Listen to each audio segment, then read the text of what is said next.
Greetings, Mayor Jeff Schielke speaking to you on Friday, January 14th. And as you may look to behind me here, I've got some stuff on my bookcase area behind my desk here that is just there temporarily.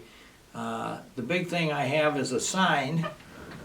I'm assuming you can see this on the camera. That we are going to present next Tuesday night. Our city council meeting this next week will be on Tuesday night because Monday is Martin Luther King Day, which is a federal holiday. And in Illinois, there's a law that says that governments can't meet on federal holidays and pass any action. So we have to wait and move the meeting over to Tuesday night. So on Tuesday, we are going to would be the 18th. We're going to have our next meeting, and we're going to have the captains of the Batavia High School football team for 2021 down along with Coach Piron, and we're going to present them with a very nice sign that our Batavia Street Department has made up, proclaiming, as we all know, that they were the conference champs of football for Batavia this year, and they made themselves into the Illinois High School Association playoffs, although this year they had unique moments that are going to be quite memorable for future generations to recall. It was kind of ironic. I looked back in the Batavia High School yearbook in 1916, and there was a similar situation where Batavia went in and played football in toward the city, and they ended up losing in what the yearbook described as two fluke scorings by the opponents. And so it's kind of the same story that I think we had this year. We don't need to belabor that, but we have a great team, a great coaching staff, and we're very proud of them. So we wanted to, from the city, present them with a very nice sign in appreciation of what the great job they did and the example they've set for younger generations. And so we're very proud of them, and so that's where we're going to do that.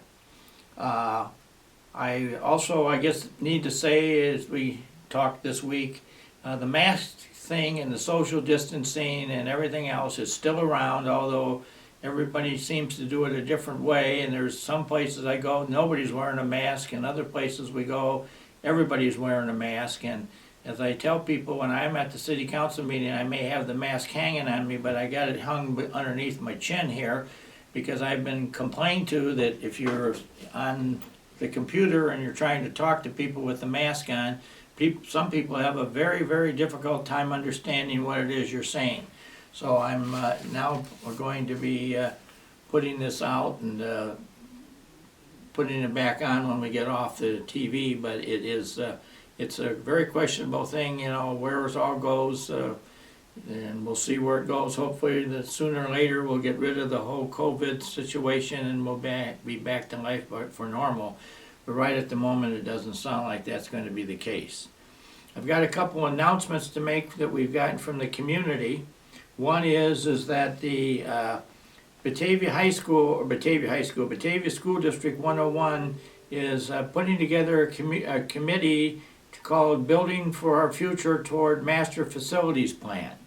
And they are asking for people that would like to have some opportunity to talk to them. They are going to be having some master meetings called Building for Our Future Together. And the first one is scheduled for Tuesday, February 1st, and it's going to be at Batavia High School from 6:30 until 8:30. And there's going to be 5 sessions. Each one will have a unique topic of discussion, and all the resulting feedback will be summarized and presented to the Batavia School Board. The other thing that we got going is that we have the Batavia Bicycle and Pedestrian Walking Plan Survey, and the City of Batavia is partnering with the Active Transportation Alliance and the Ride in Illinois to develop a community-wide bicycle and pedestrian plan.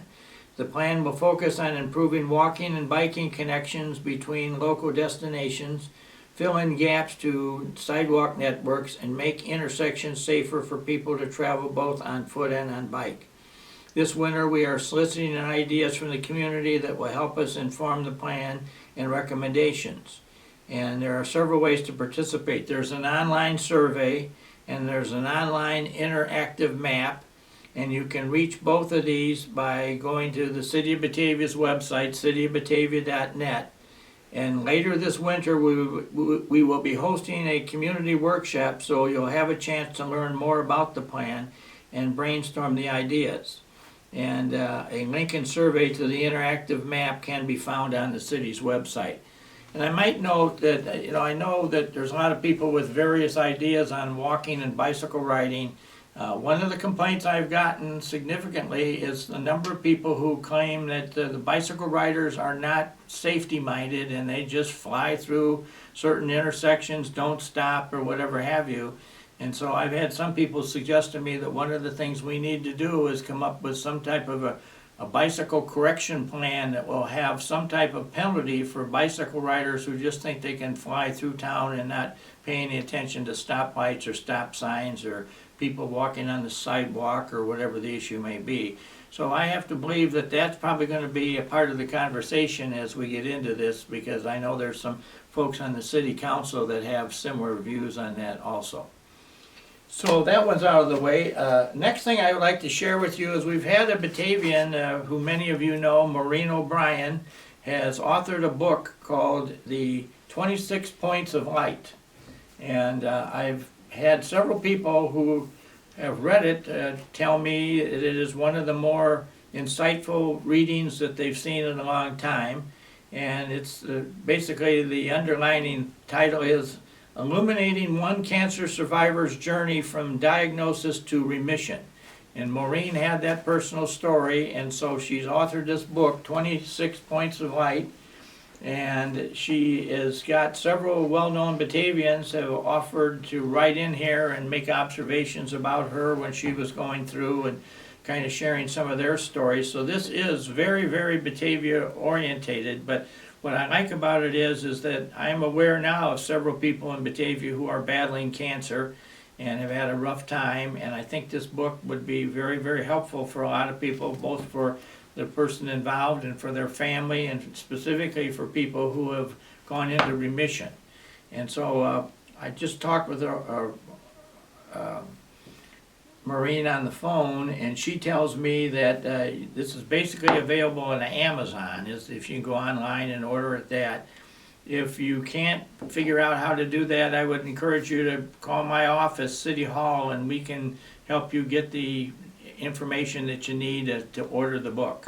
As I say, I don't normally advertise things on this, but this is a very insightful book, and it's all about Batavia and Batavia people fighting the dreaded disease of cancer. And I think 26 Points of Light is something that Maureen OBrien should be very, very proud of, and it's very, very, I think, applicable to a lot of people who have either had cancer or are battling it or want to know more about it with their family. So I guess I would encourage you to watch that and call us if you can't find and order it the right way, and we'll help you figure out how that can be done. And it's a pretty easy way to do it once we get into that. I just also want to report that we at the city we got a couple things going. Number one, we've had a lot of police and fire department action already this year. And our fire department, police department, our ambulances are very, very busy. And hopefully we're keeping that all running. It's been a little bit challenging, but we've kept that going. The other thing that's really busy is our building department. And we've had to hire another couple building inspectors, and we've had some retirements, and we've had people going. But we've got a lot of things flying around here. And as we've just announced this week, we had quite a nice meeting with the owners of the Randall 15 movie theater, and they've told us that they are about to embark on a major renovation of that building with the hope that they can have it open by the end of this year. They're going to add a new movie theater screen to the back of the building there where the big parking lot is. And that should be something to see. They're also going to add a restaurant, and they're going to have table services in the restaurant, and they're going to take some of the existing theaters and make them into party rooms and other kinds of things. So that's an exciting thing that I think most people in Batavia are going to be very pleased of, because they will then be getting the the movies that do go to the theaters, Batavia will be one of the first in the area to get them, and so it'll be something that I think a lot of people will be pleased about. We have some other things about to happen, as I may have mentioned before, where the Raising Cane chicken restaurant is. To the south of that, we've got a Chipotle's restaurant and a coffee shop coming, and we'll see where that goes. And we also have Culver's Restaurant is now going to be building on the south parking lot of the TGI Fridays. Thank God it's Fridays Restaurant, which went out of business. That building's been bought by Douglas Floor Covering, and they are putting in their showroom there, but the parking lot's going to be a Culver's Restaurant. And we've had some very nice conversations with the owners of that. They've got some interesting ideas of stuff they want to do, and they tell us that their restaurant is looked upon as a senior citizen fast food restaurant. And so with the number of senior citizens we have, we think that's going to be very popular. So I guess I will end for the moment and wish everybody a good week. And please be careful when you're out walking around, because there are some patches of ice. And I look forward to seeing you next week. Hope you have a good week.